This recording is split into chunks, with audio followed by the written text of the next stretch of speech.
Okay, so today's 23rd September and 3:43 p.m. in the afternoon. The plan for today's video is to build this bike by Phil Vanderlei. It's just it's a cargo bike where he welds some hollow square sections of tubing to it, and it should be quite simple to build once you have everything set up. And I'll be using this cargo bike in the video to move everything here to another workshop which is nearer to campus. So what I've done beforehand was to model the bike. Eyeball the bike using my eyes and the mouse and the keyboard to get a rough dimensions of the shape. I realized that there is no point buying the plan and copying exactly, following the plan exactly, cause I have a welder and a grinder. I could just grind it in however long I want. So from this slide here, from the next photo, we did our Kawasaki analysis by first looking at the wheel. It's around, you can eyeball it and tell it's obviously a 26-inch wheel.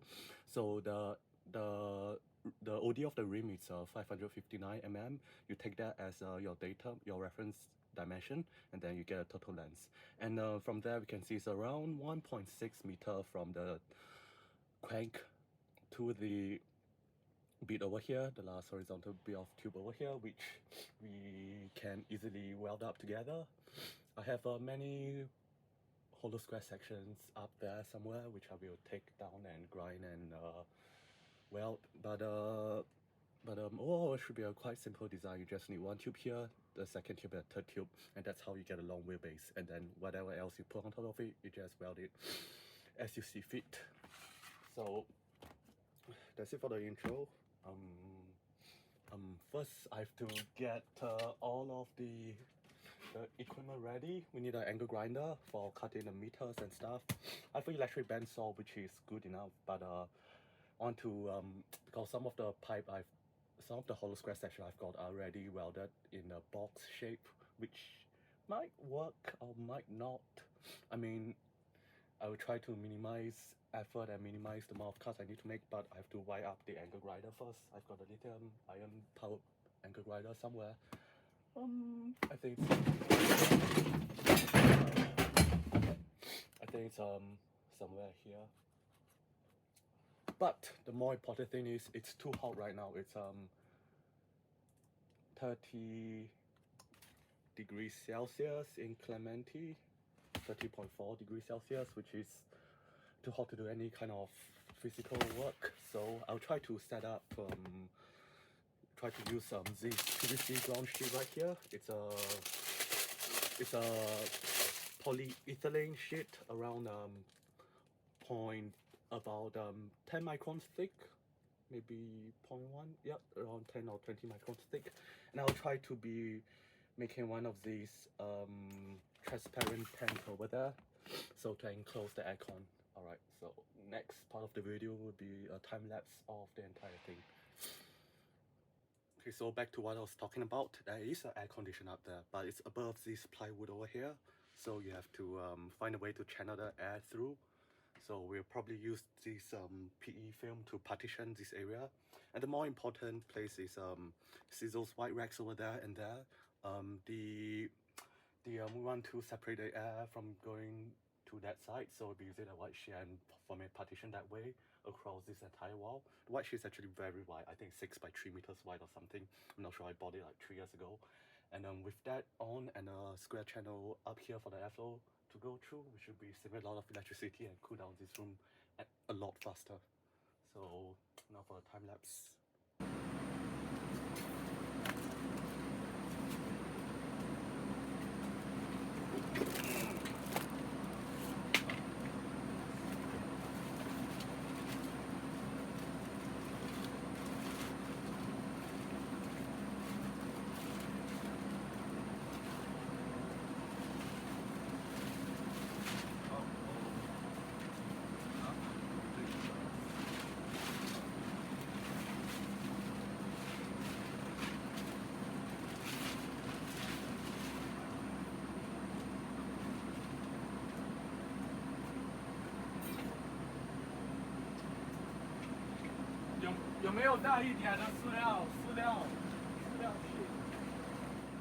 Alright, so here's a time lapse of me putting up the 1 by 6 meter PE sheet. Well, I first started off by laying the top layer down and scotch tape it to the C channel, steel C channels, and then my mom came here and told me that she found a bigger sheet that could cover one side of the cube properly. So I put that on, and that took me like about 15 minutes. And then after that, I continued sealing up the room, and then here's me putting on the bottom layer. No, I choose to use 3 layer because I wanted to overhead on the floor. That way it could seal better. And that's the third layer. So with these two sides of the room done, there should be a lot more air conditioning happening in this smaller enclosed space. Alright, so for the next part, we'll be fixing the aircon. Okay, now that we have all of this done, we can go on and do the upstairs part. So the idea is get a vertical box this section out using PE film or PE sheet and the aircon and channel a duct down here for the aircon to go, and that should be very good for cooling this room. Okay, so for the second part of this partitioning, we'll try to make the air well over here up to the aircon, and the plan is enclose everything using this sheet. I will be a vapor barrier, but I'm not sure if it's tall enough. It's just tall enough. So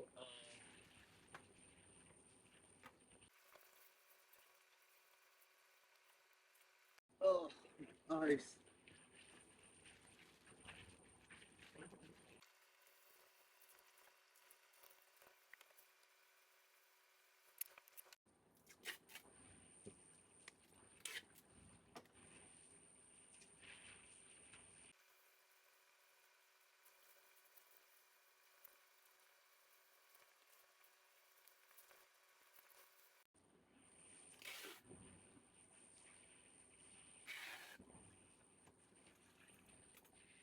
Okay, this is future Yashai here explaining what past Yashai was doing. So right now I am taping up some P sheets to improve the airflow in the room so the aircon wouldn't have to cool the upper part of the room that's above the plywood.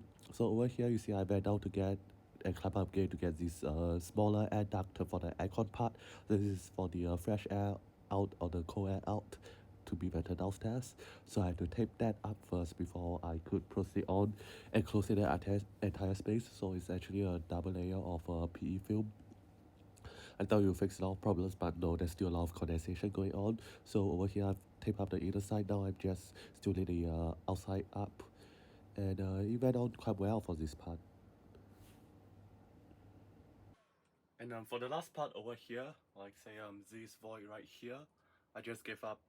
I'm just gonna use cardboard and use the weight of it to stop the airflow. It's been too tiring working with thin material. So I need is a few more cardboard blocking here, and the aircon should be good to go. Well, at last, the airflow is blocked, and we have the ventilation duct done. You can see the aircon in there, and it's pretty good. Hey, you could see aircon's pretty good. Now we have proper airflow in the whole room, and we aren't wasting energy cooling the upper section of it. But there's some problem with this return air duct, negative pressure. That's the thing. So I think we need to put a fan somewhere here pointing it up, or the negative return pressure is a little bit of an issue. And yeah, it's not enough path for the air to return air duct, so we have to fix it. Okay. So if we readjust these, is it any better? If we let these go on the floor instead, it's a little bit better if I leave it below. But Oh, it should be good now. And there's more return air duct from here onwards. It's still blowing at me, so it's all good. Yeah. Finally, I can start fixing the the the. Finally, I can start fixing the retrofitting the batteries on this electric angle grinder to cut up some of these grass section that's like around this size. I've only got one piece up. This could almost be a direct plug and play for the BMX bike frames over there, but I definitely need a few more of that. Good thing is I bought them at the scrap metal dealer, so they were like 50 cents a kg, and they only tag weld here. Oh my god, there's so much work. So here's what it looks like now after giving the airflow more space to go to the return air duct. Now that airflow channel is held in by that magnetic arrow stand, and I think it works quite well for how much effort I put in. It's all flexible plastic sheet material, and total man hours was around 2 man hours for this. And this will make it so much more comfortable to operate the lathe, all sort through my stuff. There's so much things to sort through, itemize, and do inventory on. So I'm gonna get started on that. See you all in the next video.